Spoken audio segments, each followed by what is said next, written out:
Hello, my name is Beverly Ramos, and I'm going to be doing a type 2 diabetes education and treatment plan. I have my patient here. He's a 49-year-old male, newly diagnosed with type 2 diabetes. Hello, Mr. Ramos. My name is Beverly, and I'm the nurse practitioner. Hello. And I see here from the notes that you were here last week. I was. With a complaint of feeling tired, thirsty, and needing to go to the bathroom frequently. Yes. We did some lab works. Okay. Lab works came back. Your hemoglobin A1C was about 6.5. What does that mean? It means, unfortunately, you have type 2 diabetes. Diabetes? What's diabetes? Well, diabetes affects the way your body uses food. So when you eat, most food is broken down into glucose. Okay. And your body uses this as nutrients and energy. In our body, we have the pancreas, and it produces insulin. So when your pancreas senses that you have glucose, it releases it to help break it down and use your glucose for energy and nutrients. Well, the pancreas, when you have diabetes, it doesn't make enough insulin, or it doesn't use it the right way.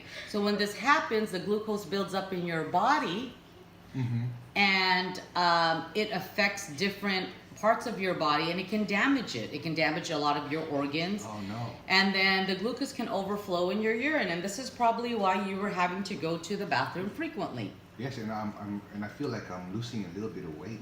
Well, that's all part of having diabetes. And tingling sensation on my Yes. feet and my toes. So usually when people have diabetes, they usually have the feel of being hungry all the time. They lose weight without trying. They usually have blurry vision. You had feeling tired. You needed to go to the bathroom frequently, and you were thirsty. Yes. They also have the tingling and prickling feeling on the hands and feet, which is a form of neuropathy. Is this contagious? Absolutely not. Diabetes is not contagious. People usually get it at the age of over 45, and I see here that you're 49 years old. Is it hereditary? Because my mom had it. Yes, it is hereditary. You are at a greater risk for getting diabetes because your mother has it. So what kind of treatment goals do we do for it? Well, we're going to talk about that. That's why Okay. you're here. So, being not physically active, do you exercise, or? I'm pretty dormant. Okay, well, we need to get you physically active here to help reduce some of your blood sugar and get your body going. Okay. Okay, so the treatment goal is, for us, I'm going to educate you first on hyper and hypoglycemia. Okay, I'm also going to start you on medication. Okay, it's going to be metformin. It's going to be 500 milligrams twice a day. The metformin will help control your glucose levels. We need to do some diet modification and increase your physical activity. I'm also going to refer you to a dietitian so you can learn about healthy eating habits. Now, when I take this medication, is this forever? It could be forever. It just depends how your lab work comes back. And if you can get yourself exercising and you come back within 3 to 4 months, and then we can get your A1C controlled and your glucose level, we can take it from there. Yes, ma'am. Okay, so I have pamphlets here that can teach you a little bit more about your type 2 diabetes. Here it talks about type 2 diabetes and what happens in your body. Okay. Our treatment goal really is to enjoy an active, healthy lifestyle, to control your blood glucose levels, control your symptoms, lower your risk of heart disease and stroke. If you smoke, we don't need you smoking anymore. Okay. Lower your risk of other health problems, and lower the risk of eye, nerve, foot, and kidney problems that can come in time with having type 2 diabetes. Okay. The goals for the glucose, I am going to prescribe you a glucose monitor, and we will teach you when to prick your finger. You'll need blood, and you'll need to put it on the glucometer. Okay. And this will monitor your sugar, okay? We'll set a goal for you, a glucose level goal for you. But usually we want it between 80 to 130 before eating, okay? You have the goals for glucose here, okay?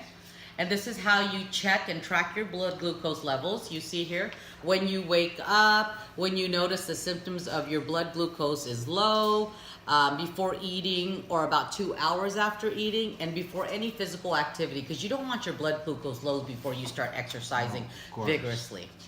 And then these are just tips on to remember when to take your medicines. This is healthy eating, how to plan your snacks and meals and choose healthy foods. Because I'm referring you to a dietitian, you'll get more education on that. And then this is hypoglycemia. Sometimes when your blood glucose is low, these are the symptoms you might be feeling and what the causes are. Also, when you have hyperglycemia, when your blood sugar is too high. Will healthy eating improve my condition somehow? It will improve your glucose. It's very important. Okay. Okay.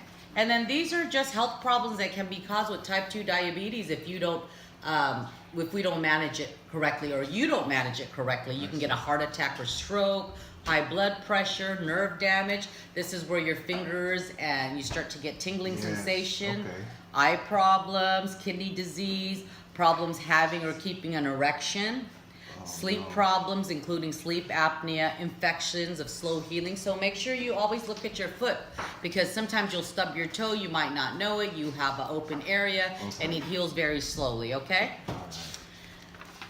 And do you have any questions for me? Now this is pamphlets for you to take home and read. Yes, that's what I was going to ask you. Right now, no, I think you've given me enough information, and thank you for coming. Well, wonderful. So in 3 months, we'll have you do a follow-up with me, and we'll also do some lab work then, and we'll go from there. Outstanding. Thank All you right. for Have a coming. great day.